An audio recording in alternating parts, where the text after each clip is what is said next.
बड़ा रस है कथा में, बड़ा आनंद है इनकी भक्ति में। और जिन राम के चरित्र की वार्ता करने हम बैठे, जिन हनुमान के चरित्र की वार्ता करने बैठे, वो राम हमारे आराध्य, हमारे भारत के संपत्ति, हमारे विश्व की धरोहर, क्या कहना।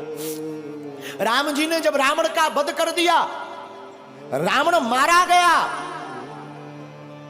रात का समय, रात्रि के काल में, रात्रि के समय में प्रभु राम चांद की चांदनी को निहारते हुए एक शिला पर बैठे हैं। उसी समय पीछे से एक स्त्री आई और स्त्री की छाया राम जी ने देख ली, और स्त्री की छाया देखकर प्रभु राम खड़े हो गए, और खड़े होकर के धीरे से हाथ जोड़कर कहा, कौन हो मां?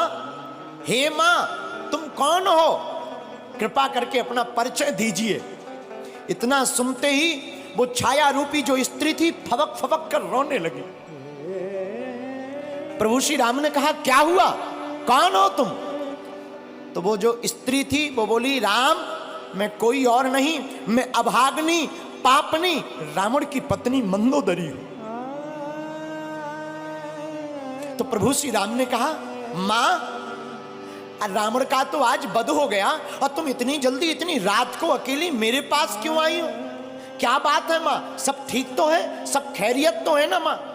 मां हम जानते हैं आपको आज कष्ट हुआ होगा, पर करें क्या, विधि का विधान है, युद्ध में तो मृत्यु और जन्म, जो बच जाता उसका पुनर्जन्म हो जाता, जो नहीं बचता उसकी मृत्यु होती है। मंदोदरी कहती, राम मैं कुछ नहीं देखने आई, बस तुम्हें देखने आई।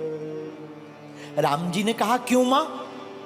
तो मंदोदरी कहती है, राम मैं देखना चाहती हूं कि वो वीर कौन है, वो रघुवीर कौन है जिसने हमारे इतने शहंशाह पति को ढेर कर दिया, और उसमें ऐसी कौन सी बात है कि जो हमारा पति किसी से नहीं जीत सका, उसको भी मार डाला।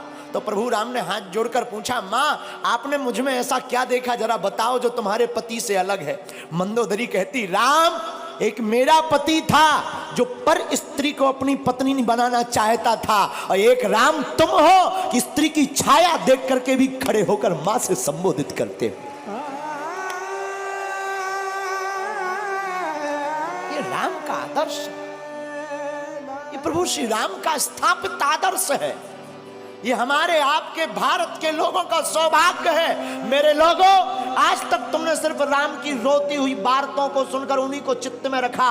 राम वनवासी है तो राम वीर भी है, और राम रघुवीर भी है, और राम के दूत महावीर भी है।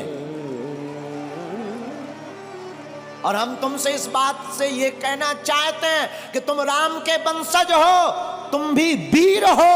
अब सनातन की रक्षा के लिए तुम भी खड़े हो जाओ और हिंदुओं एक हो जाओ।